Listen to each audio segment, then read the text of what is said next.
I believe this is the biggest breakthrough that we've seen in the fitness industry in decades.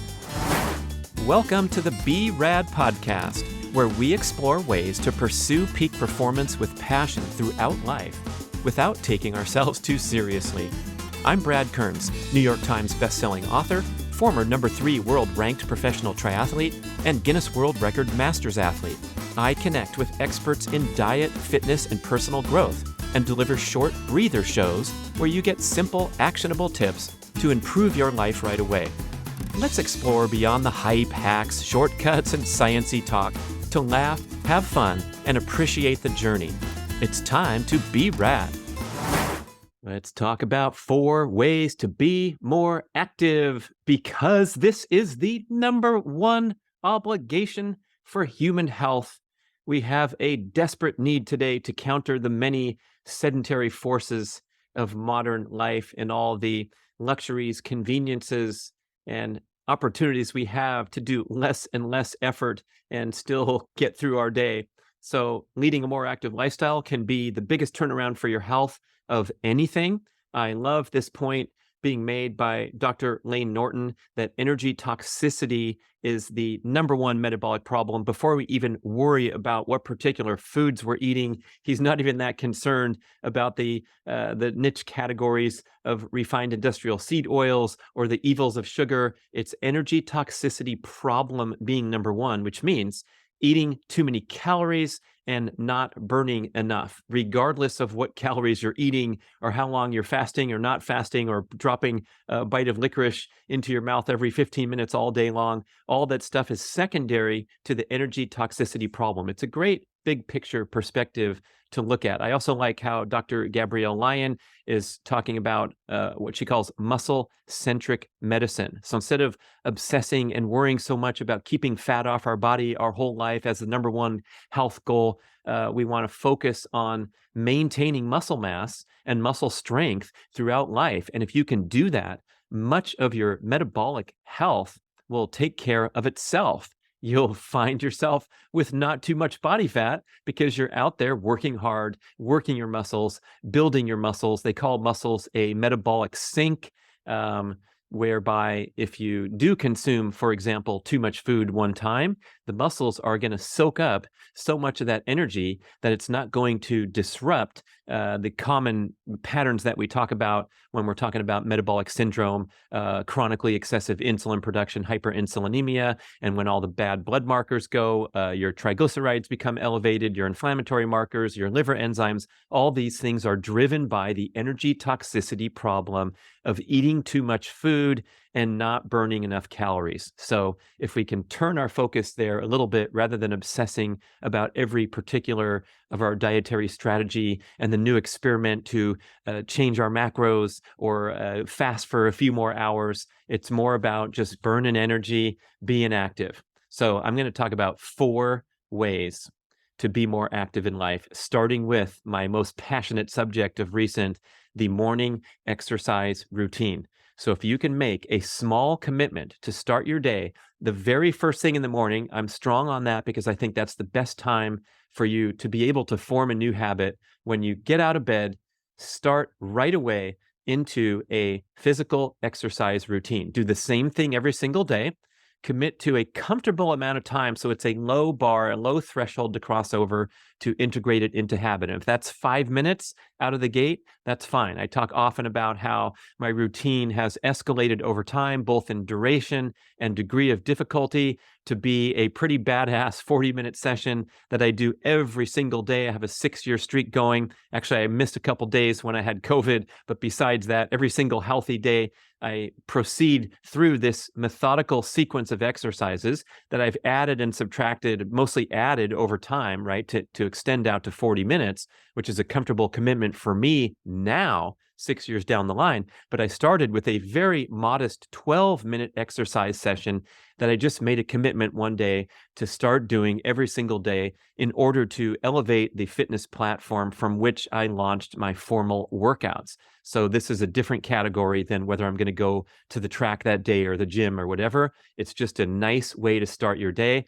And the best thing about starting with the morning exercise routine You're going to get all those circadian rhythm benefits too, because you get your body physically moving, you become alert and energized, but it also contributes to that important quota of increasing all forms of general everyday movement. So you can take my morning exercise routine online course that you can find on bradkearns.com. But for you, it can be simple as long as it feels natural, comfortable, and easy to maintain for you. And that might mean grabbing a leash, clicking it on the dog's collar, and walking around the block first thing in the morning as your morning exercise routine. But if you start your day with a nice patterned habit where you agree to yourself and you put high stakes on the matter so that it really means something to you, that you're not going to break that commitment and do it every single day, that will set you up for a more active, energetic lifestyle in general, because you're proving to yourself that doing something proactive and that's good for your health, good for your energy,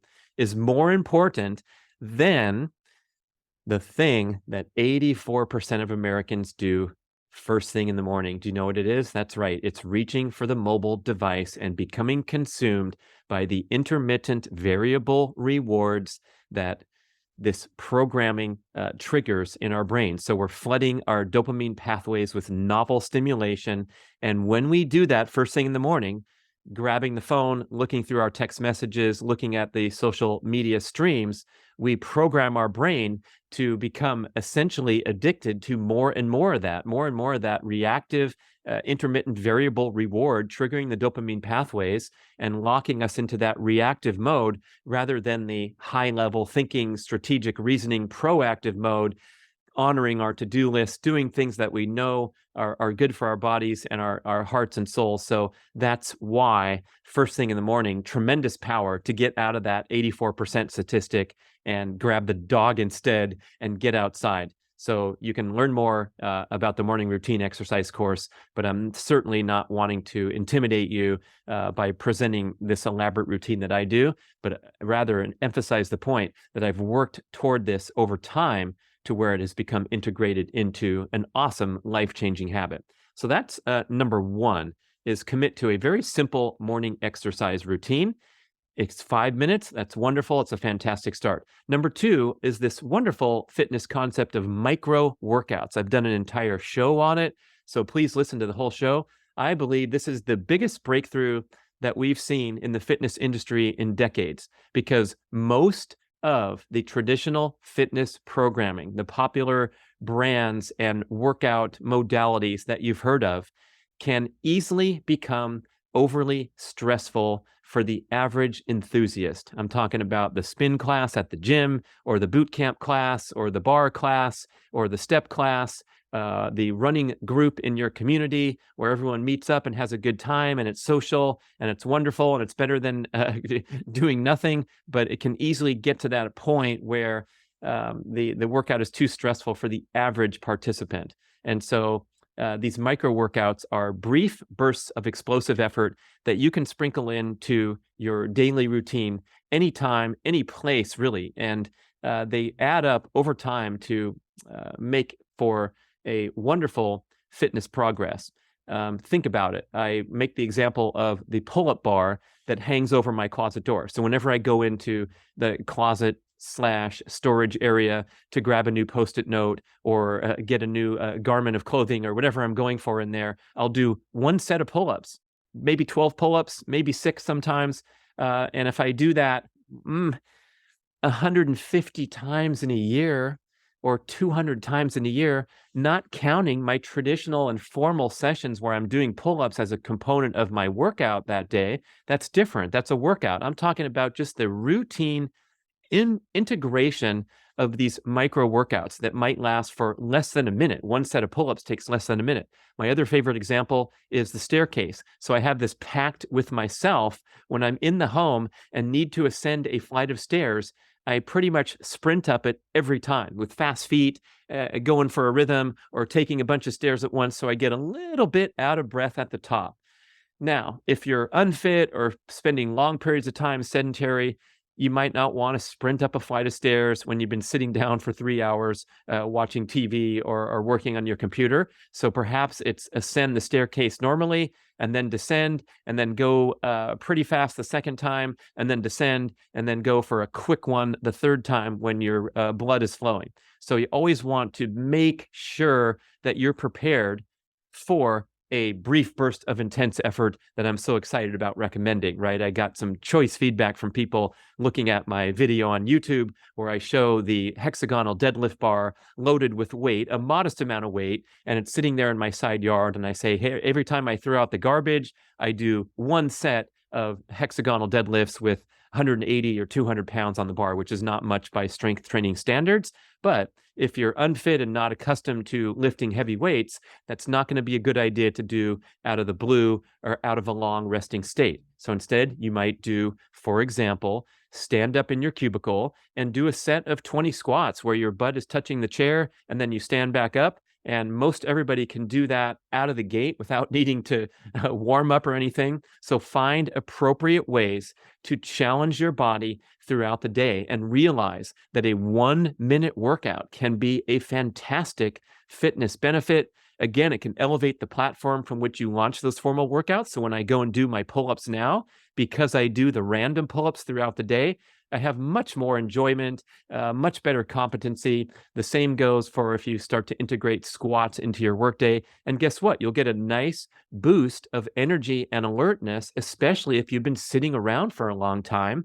The human body likes to move. That's why this is the number one obligation for health. We are built to be in near constant state of movement throughout our waking hours. That's our Homo sapiens genetic expectations for health. Remember, we evolved as hunter-gatherers for 2.5 million years, and we've been sitting around on chairs and desks and looking at screens for a very short blip of time on the human evolutionary timeline. And the hunter-gatherers that they study in modern times, like the Hadza in Tanzania, the females are walking 3 to 5 miles a day. The males are walking 7 to 9 miles a day. They're busy, they're gathering, they're hunting. They're always on the move. So this is our huge obligation to figure out a way to take breaks from prolonged periods of seated or inactivity to do something. And if you do something explosive, that will really contribute to fitness. But of course, it can be gentle too, so you can get up and take a walk around the block. We could call that a micro workout too, okay?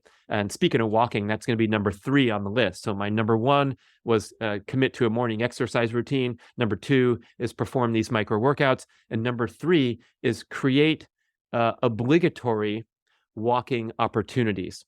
So we know that we can get around everywhere we need to in a car and not have to hoof it. We can order up things to be delivered instead of walking down the street to the corner store. But if you can find a way to make sure that there are opportunities for walking throughout the day. My favorite example is the dog. You owe it to the dog to take the dog for a walk. I don't care how you feel or how busy you are. We can also make mandatory breaks from the workplace and from the desk to get up and walk around. So that's our standard work break that we take every half hour or every hour. And then there are also cute and clever ways, for example, committing to taking the staircase instead of the elevator, parking at the furthest spot away from the store in the parking lot, rather than cruising around looking for the closest spot as your habit. Make a different habit. Turn the other way and park and enjoy the walk across the parking lot and a freedom to park your car without looking for door dings when you come back from the tight spaces near the store. So obligatory walking opportunities is number 3. And then finally, and guess what? We will say last on the list are the structured workouts. Sure, those are important, especially when we don't have a ton of fitness opportunity these days and our lives are obligated to have a lot of stillness and seated periods. But the formal workouts will rank down below, in my opinion, the morning exercise routine, the micro workouts, the obligatory walking opportunities, and then please do get to the gym, get on that stationary bike and spend a half an hour or whatever you want watching TV or participating in a class at the appropriate heart rates and doing the time out on the roads and the trails and the hikes and the things that are really a wonderful contribution to fitness. But hey, when life gets busy, and you can only get out for a hike on the weekend, the other 3 suggestions will slot in there to give you an opportunity to live that active, energetic life that you deserve. So again, number 1, the morning exercise routine. Start your day, knock it off your list no matter what happens the rest of the day. At least you got some movement in. Number 2 are the opportunities for micro workouts, especially brief explosive efforts to help boost your fitness. Number 3, obligatory walking opportunities. And number 4, the structured aerobic cardiovascular workouts that will give you hours of movement when you can get serious about it and enjoy those lengthy weekend opportunities or the formal workouts that you're able to squeeze into your busy day. Thanks for listening. 4 ways to be more active. Thank you so much for listening to the B.rad podcast. We appreciate all feedback and suggestions. Email podcast@bradventures.com and visit bradkearns.com to download 5 free ebooks and learn some great long cuts to a longer life, how to optimize testosterone naturally, become a dark chocolate connoisseur, and transition to a barefoot and minimalist shoe lifestyle.